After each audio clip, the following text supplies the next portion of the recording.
Hello again, I'm John Turzak, and this lesson, kind of sophisticated, somewhat expensive, but really delicious and beautiful. The eye of Colorado lamb rack baked in pastry with spinach and duxelle, mushroom duxelle, and then sliced, medium rare, and served with mushroom Madeira sauce. So first, we're going to bone out this lamb rack by coming down carefully, being sure that we don't want to cut the eye, which is right here, the main part. Just want to get the bone off.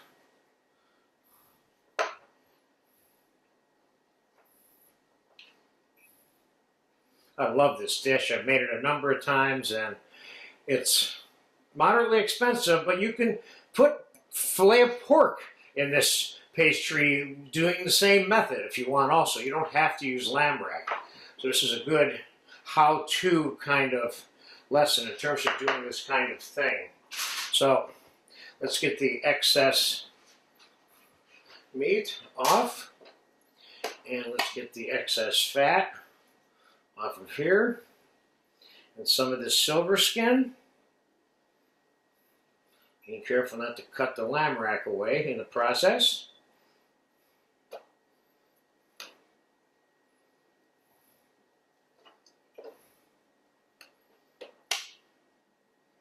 You can leave a little bit in here, which is, I'm going to take one more little piece of silver skin off of here, and we're done cleaning it. That's clean enough for me. Now, I'm going to put a little salt and pepper on this quickly, and I'm going to brown this quickly with a little bit of olive oil in a hot pan.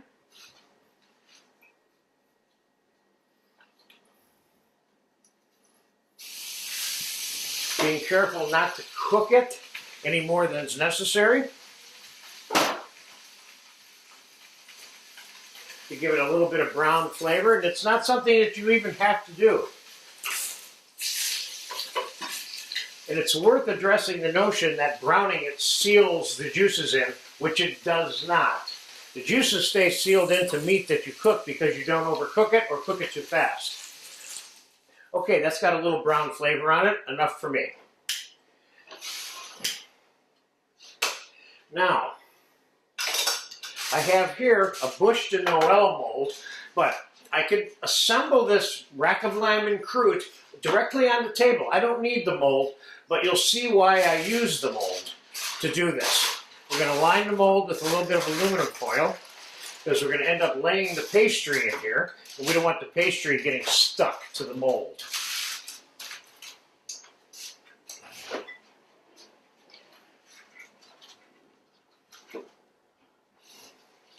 Now I have a piece of commercial puff pastry here, which you can buy in the supermarket, which is what I did. And a little bit of flour. Lubricate this table just a tad. Now, how big is the lamb rack? We don't have to roll this pastry this way at all, but it's a little too thick, so we're going to roll it this way. That seems about perfect. Now we're going to take our mold. Now, if I wasn't using the mold, I would just begin building what I'm about to build in here on the table.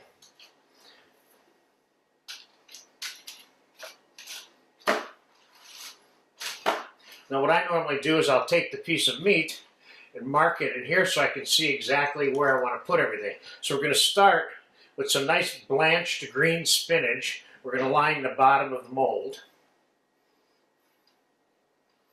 Then we're going to put a layer of the mushroom, onion, duxelle, mushroom hash, if you will, which is tasty and delicious all by itself. But I don't want the stuffing to overdo the amount of lamb that we have. All right, so now we're going to lay the lamb in here. Put another layer of the duxelle on top.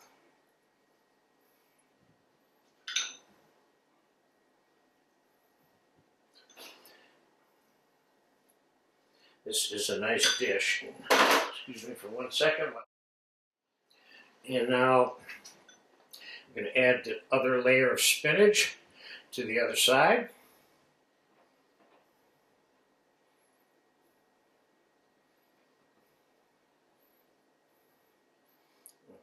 Pack that down a little bit. Put a little bit of salt and pepper on that last layer of spinach there. Now I have some egg wash over here, which is a couple of egg yolks, a couple of tablespoons of cream, and a tablespoon or two of cold water. Now we're going to decide how much of this pastry needs to be trimmed. We don't want this overlapping to the extent that we have double layers of pastry on the bottom, because it won't be cooked as much as the other pastry. So we're going to lay this here and then cut this pastry so we don't have any excess pastry. I'm going to cut this piece also. Now that should meet there, so we have a nice seam without having a lot of overloaded pastry in there, which is exactly what we have. Now I'm going to egg wash that so that ultimately it will stick together.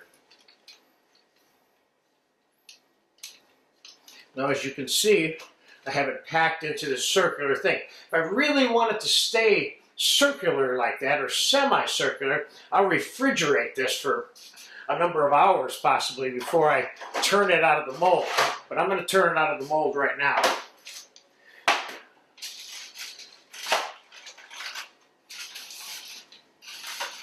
And we are going to seal up the insides of this pastry with a little egg wash like that.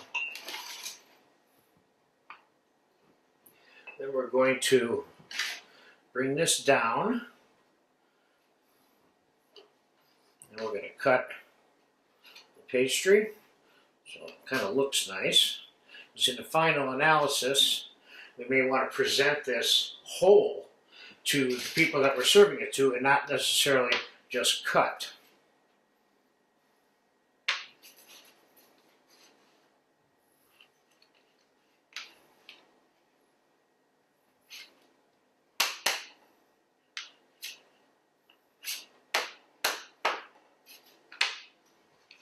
Now this pastry is starting to get a little bit soft. I'm going to put this in the fridge. I'm going to fast forward this a little bit. When this gets cold again, we're going to cut a little chimney in it, put a few decorations on it, and refrigerate it and get it cold. So I'll fast forward this now for about 15 minutes. We'll be right back.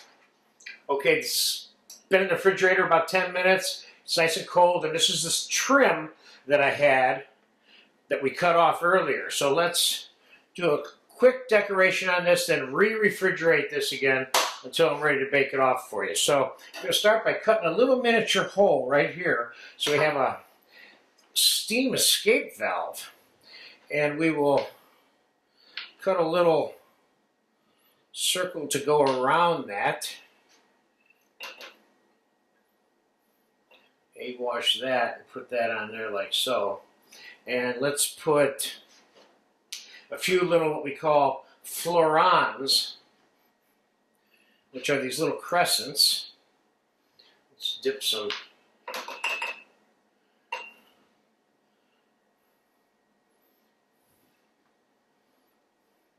put 3 or 4 of these on there real quick. How about 2? Let's put 2 of those on there.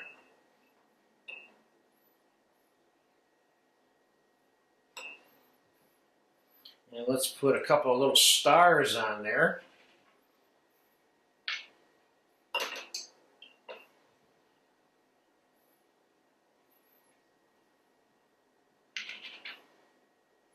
It's a good reason to hold on to your scrap because it's perfect for this kind of stuff. And then let's do a little bit of scoring on the pastry here also with the back of the knife. Make some little zigzag designs.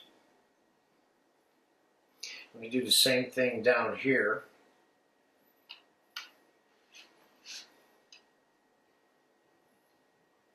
We're going to bake this at 400 when we do bake it, but I'm going to let it get cold first. We're going to come back to it. So I'm going to stick it in the fridge for about an hour.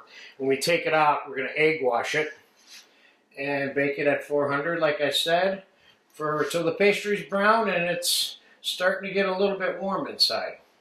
You want to serve it medium rare, I do. Of course, you can bake it as long as you want, of course, to meet the temperature needs of your diners. So I'm going to put this in the fridge and come back in about an hour, and we're going to bake it off, and then we'll slice it and serve it and get it on a plate with some nice sauce. So I'll see you in about an hour.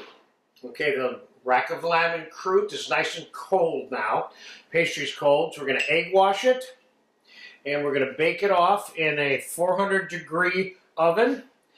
I'm going to take special care that this does not get overcooked and that we have a medium rare eye of the lamb rack in the middle of this when we slice it and put it on the plate with the wild mushroom Madeira sauce that I made for this, which you have a video for, of course. So let's pop this in that 400-degree oven, and we'll be back soon enough. I'm going to test the inside of this with a skewer or a small thin knife to know when that lamb in the middle of it is just starting to get barely warm. I know it's done. So we'll fast forward this now to about 30 minutes, give or take. So I'll be right back. It's been about 35 minutes for that rack of lamb and croute. It's done. I tested it with a knife a second ago, and I'm going to show you exactly in 1 second how I tested it with the knife. First, let's get it off in this hot pan so it stops cooking.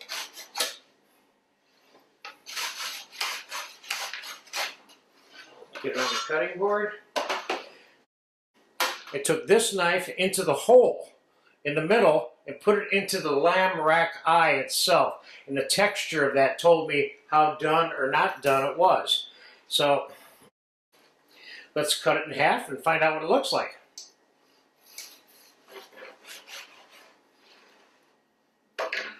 That looks like it's the perfect medium rare to me. So let's slice some of it up and put it on the plate.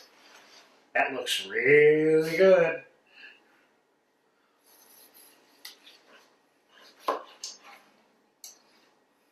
Now you could, of course, stand it on the plate if you cut it the right way, so you have some base to stand on, or you can lay it on its side and put another piece up against it, which is what we're about to do here.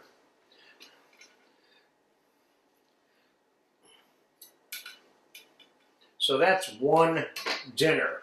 So one of these racks equals 2 dinners. Normally that would have been an 8-bone lamb rack. So 4 bones would be a typical dinner, so this is the equivalent of 4 bones.